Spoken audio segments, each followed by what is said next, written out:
नमस्कार दोस्तों, आज की इस वीडियो में हम सीखेंगे टैली प्राइम में चेक रिसिप्ट एंट्री सही तरीके से कैसे की जाती है। दोस्तों, जब हमें किसी पार्टी से चेक प्राप्त होता है तो उसकी एंट्री हर बार एक जैसी नहीं होती है। चेक रिसिप्ट एंट्री करने के दो तरीके होते हैं और यह इस बात पर निर्भर करता है कि आप उस चेक को कब अपने बैंक अकाउंट या कैश में लेते हो। अगर आपने चेक को उसी डेट में, जैसे कि आपको आज ही चेक प्राप्त हुआ और उसी डेट में आप उस चेक को अपने अकाउंट में या कैश में ले रहे हो, तो एंट्री अलग तरीके से होती है, रिसिप्ट वाउचर में होती है।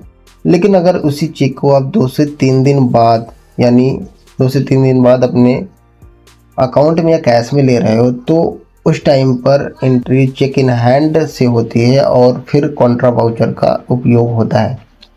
तो इस वीडियो में दोनों तरीकों को प्रैक्टिकली सीखने वाले हैं। आइए देखते हैं हम किस प्रकार से इसको अपने डेस्कटॉप की स्क्रीन पे करते हैं। दोस्तों, हम डेस्कटॉप की स्क्रीन पे आ चुके हैं और यहाँ पे हम ओपन करते हैं टैली प्राइम। हमने यहाँ पे टैली प्राइम ओपन किया। हैप्पी ट्रेडर के नाम से हमारी कंपनी ओपन है। गेटवे ऐप टैली की स्क्रीन पे है और यहाँ पे हम सबसे पहले तरीके को सीखेंगे। जब सेम डेट में आप चेक को अपने बैंक अकाउंट या कैश में लेते हो तो एंट्री रिसिप्ट वाउचर में होती है। जहाँ सबसे पहले हम एक सेल काटते हैं तब रिसिप्ट वाउचर का यूज़ समझेंगे। यहाँ पे हम वी प्रेस करेंगे और यहाँ पे या फिर प्रेस करेंगे, टैक्स इनवॉइस आएगा और यहाँ पे हम राजेश ट्रेडर्स को कुछ माल बेच रहे हैं। हम यहाँ पे राजेश ट्रेडर्स को लैपटॉप दे रहे हैं। लैपटॉप HP का दे रहे हैं और यहाँ पे 3 पीसेस का और यहाँ पे 27,000 की रेट से, ठीक है। और यहाँ पे दूसरा आइटम जो है माउस है और माउस हम इनको 80 पीस दे रहे हैं 50 रुपये के रेट से, ठीक है। और यहाँ पे CGST SGST का लेज़र लगाएंगे और यहाँ पे अभी आप देख पा रहे होंगे अमाउंट 1,03,000 रुपये हो चुका है। 300 का डिस्काउंट दे देते हैं, अमाउंट जो है 1,00,000 ही रहेगा। 300 का डिस्काउंट दे देते हैं, यहाँ पे अमाउंट 1,00,000 रुपये हो गया और यहाँ पे हम इस एंट्री को एक्सेप्ट कर लेते हैं, ठीक है। अभी राजेश ट्रेडर्स का 1,00,000 रुपये ड्यू हो गया। अब हम सेम डेट में जब चेक को अपने बैंक अकाउंट या कैश में लेते हैं तो रिसिप्ट वाउचर का उपयोग करते हैं। तो यहाँ पे रिसिप्ट वाउचर के लिए F6 प्रेस करेंगे, रिसिप्ट वाउचर स्क्रीन आ जाएगी। अब यहाँ पे लेजर सेलेक्ट करते हैं राजेश ट्रेडर्स से, क्योंकि राजेश ट्रेडर्स से हमको पैसे लेने हैं। तो इस स्क्रीन पे आपको यहाँ पे चेक दिखाई दे रहा होगा, राजेश ट्रेडर्स ये वाला चेक हमको दिए हैं। अब इस चेक की एंट्री हम जो है अब इसी चेक को हम इसमें एंट्री करने वाले हैं। तो यहाँ पे अमाउंट 1,00,000 रुपये है।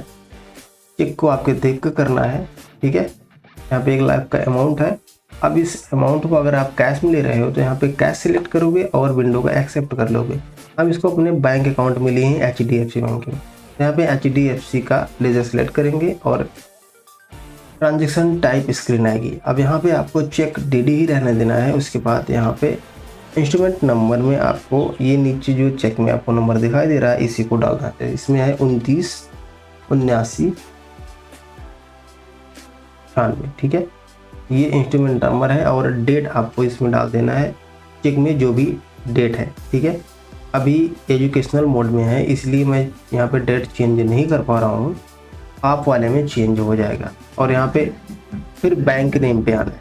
अब बैंक नेम के स्क्रीन पे आएंगे, यहाँ पे और यहाँ पर आपको चेक जिस भी बैंक का है वही आपको यहाँ पे बैंक का नाम लिखना है। यहाँ पे हम स्पेसिफिक बैंक नेम पे क्लिक करेंगे और यहाँ पे स्टेट बैंक ऑफ इंडिया का चेक है तो यहाँ पे बैंक का नाम लिख देंगे, नरेशन देंगे, उसके बाद इस विंडो को एक्सेप्ट कर लेंगे, ठीक है। ये था पहला तरीका। अब दूसरे तरीके की बात करते हैं। दूसरा तरीका तब यूज़ होता है जैसे कि आपने अभी चेक मिला आपको, अब उस चेक को आप अपने बैंक अकाउंट या कैश में आज की डेट में नहीं विड्रॉ कर पा रहे हो और वो आप 4 से 5 दिन बात करते हो या कोई भी प्रॉब्लम हो जाती है और उस चेक को आज की डेट में आपको रखना पड़ जाता है और 4 से 5 दिन अपने बैंक अकाउंट में जब भी आपको समय मिलता है तब इसको विड्रॉ करते हैं। तो जैसे कि आज आपको चेक मिला और उस चेक को आप रखने वाले हो तो एंट्री जो है अलग तरीके से होगी, रिसिप्ट वाउचर में होगी। आइए देखते हैं कैसे। तो यहाँ पे हम सबसे पहले जो भी अभी एंट्री को एक्सेप्ट किया रिसिप्ट वाउचर को, हम इसको करते हैं डिलीट। ठीक है, दूसरा तरीका समझते हैं। यहाँ पे रिसिप्ट पे आएंगे और यहाँ पे हम जैसे कि चेक रखने वाले हैं, तो यहाँ पे राज्य स्टेटस का लेजर सेलेक्ट करेंगे और 1 लाख का अमाउंट डालते हैं। ठीक है, 1 लाख का अमाउंट डालते हैं। अब इस चेक को हम आज रखने वाले हैं, तो चेक इन हैंड का यूज करेंगे। ठीक है, यहाँ पे एक लेजर बनाएंगे, यहाँ पे लिखेंगे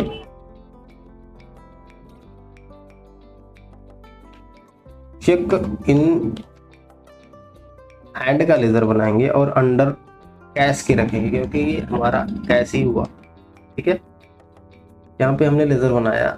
अब 1 लाख अमाउंट इसमें हम इस सेम डेट में, आज की डेट में एक्सेप्ट कर लेते हैं। ठीक है, अब एक एंट्री और पास करनी होगी आपको। जिस दिन आप चेक को अपने बैंक अकाउंट में या कैश में लेते हो, वहाँ पे कॉन्ट्रा वाउचर का यूज होगा। जैसे कि मान लीजिए 2 से 3 दिन बाद उस चेक को आप अपने बैंक में ले रहे हो, तो यहाँ पे हम F4 प्रेस करेंगे, कॉन्ट्रा वाउचर आएगा। यहाँ पे चेक इन हैंड का लेजर यहाँ पे सिलेक्ट करें।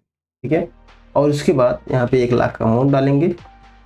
अब आप बैंक में ले रहे हो या कैश में, उसका लेजर सेलेक्ट करेंगे। यहाँ पे बैंक में हमने लिया। ठीक है, ये तब करेंगे जब आप चेक अपने बैंक या कैश में ले लेंगे, तब कॉन्ट्रा वाउचर को यूज करेंगे। ठीक है, और यहाँ पे 500 का नोट है और 200 नोट है। ठीक है, तो यहाँ पे इस प्रकार से आप इसको एक्सेप्ट कर लेंगे और नरेशन मेंशन कर देंगे। तो ये था दोनों तरीका एक सही तरीके से रिसिप्ट करने का। ठीक है, वीडियो अच्छा लगा वीडियो को लाइक करके चैनल को सब्सक्राइब करिए। मिलते हैं नेक्स्ट वीडियो में।